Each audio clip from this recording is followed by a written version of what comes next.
همین است زوری شما. ها؟ این گپ نمیزند. چی کار میکنیم؟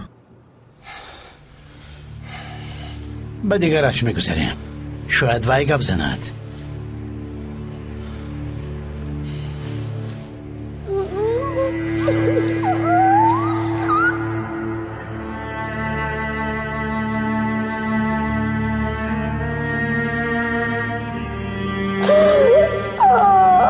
احوالش بد است. خون می رود.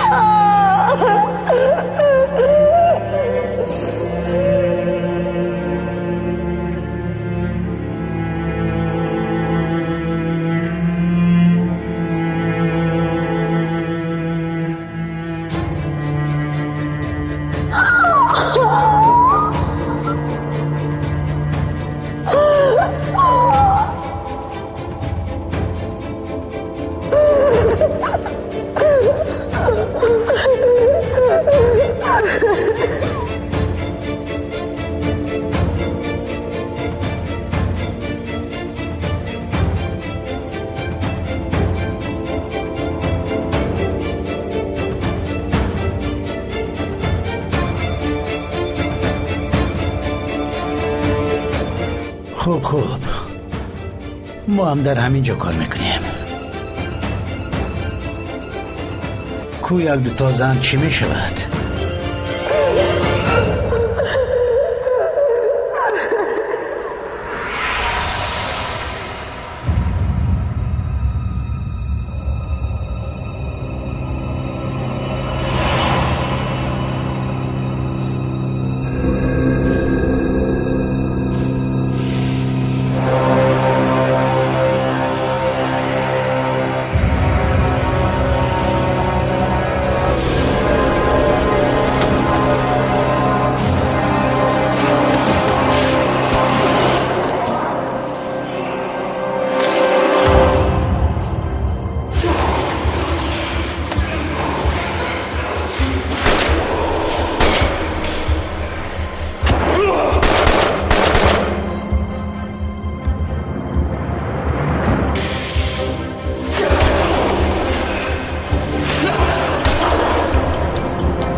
ایلین تمام اومدم. من اومدم. تمام همش گذشت جانم، همش گذشت. اینجا بیا. برخیز نجات یافتیم. رفتم.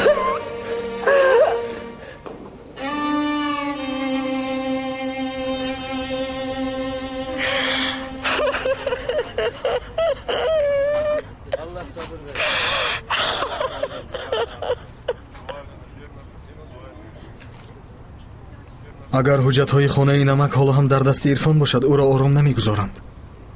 درست، او را به حالش نمیگذارند. قماندان بیاید رفته اون حجت‌ها را گیریم.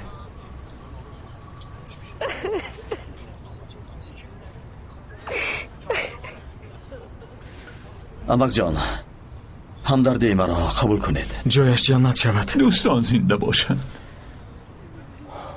امک جان، حجت‌های خانه‌تان حال هم در دست عرفان است. من نمیدانم که آنها در کجایند. نشانه قمارخانه را که پسرتان بازی میکرد میدانید؟ به خدا که نمیدانم. فهما. حجت‌هایتان را گرفته میارم. خواطر نشوید. خدا جزای همه